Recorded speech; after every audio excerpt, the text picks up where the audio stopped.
qui devrait encore ponctuer de plus en plus les métiers de la mode. Quand on sait aujourd'hui que dans beaucoup de pays, les créateurs de mode sont de véritables entrepreneurs et que dans notre pays, ça reste encore un petit peu du folklore.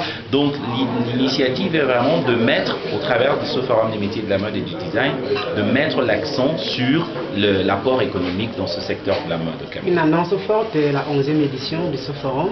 Alors la 11e édition du forum des métiers de la mode et du design se tiendra du 23 au 29 novembre prochain, avec le grand défilé de clôture le 28 novembre.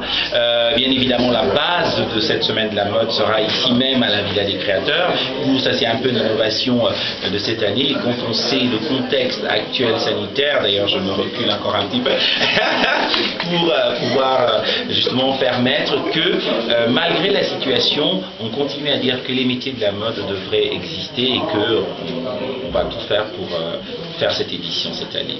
Et ok, je vais reprendre ma question de tout à l'heure. Dans la place de l'artisanat de la femme rurale en ce qui concerne le Nord et alors la place de l'artisanat en termes d'entrepreneurs dans les régions rurales est vraiment importante parce que ça reste encore des zones où le travail artisanal est toujours fait de manière informelle, alors qu'aujourd'hui il y a complètement une démarche entrepreneuriale qui peut permettre à ces artisans de pouvoir passer de l'informel au formel. Donc cette semaine de la mode est aussi ouverte à des artisans ou des entrepreneurs comme ça pour pouvoir bénéficier de cette expertise qui est donnée par des experts qui nous viennent d'un peu partout. En l'occurrence, pendant cette semaine de la mode, nous avons un créateur comme Monsieur Imena ici. Les créateurs ne peuvent qu'en bénéficier d'énormes et de belles choses. Et tout à l'heure, vous avez parlé de certains problèmes que cette femme-là parfois n'arrive pas à produire les deuxièmes pièces.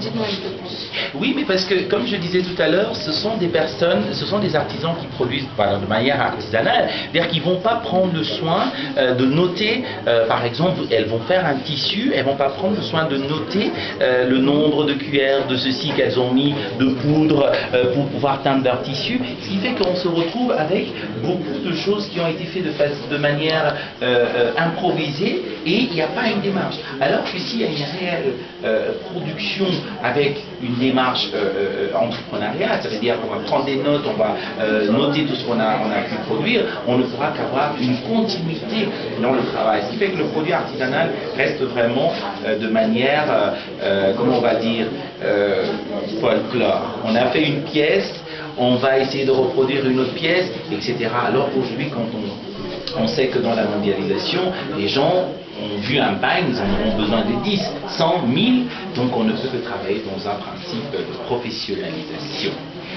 Et la deuxième saison, dites-nous un peu, que sont devenus ces lauréats des premières éditions? Alors les premières éditions, comme je disais ici, là justement nous avons le lauréat 2018 qui continue à travailler en tant qu'entrepreneur, qui a bénéficié d'une formation en Turquie.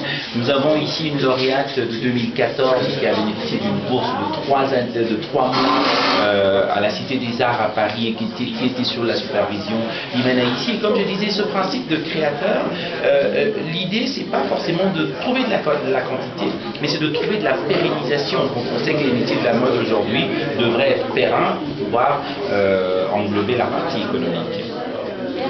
Parlons du grand défilé qui aura lieu le 28 novembre. Quel est le principal challenge que ces jeunes créateurs vont faire face, puisque le thème des collections c'est dialogue et des matières. Quel est le challenge qu'ils ont à relever pour présenter ces le challenge reste le contexte actuel, parce que quand on sait aujourd'hui que pour pouvoir travailler avec ce contexte local, le contexte que nous avons aujourd'hui, la Covid qui est venue un petit peu bousculer les mentalités, donc ils ont déjà ce contexte qui est difficile pour eux. Et maintenant, quand on dit dialogue de matière, c'est quand même c'est grand. Dire aujourd'hui, vous imaginez pouvoir mélanger de la soie et d'une dope, ça va demander encore plus d'évolution dans leur cerveau. Donc nous, on ne peut que s'attendre à un travail, on va se dire, qui va être parfait, mais il y aura un peu plus de challenge à devoir relever par rapport à leur collection.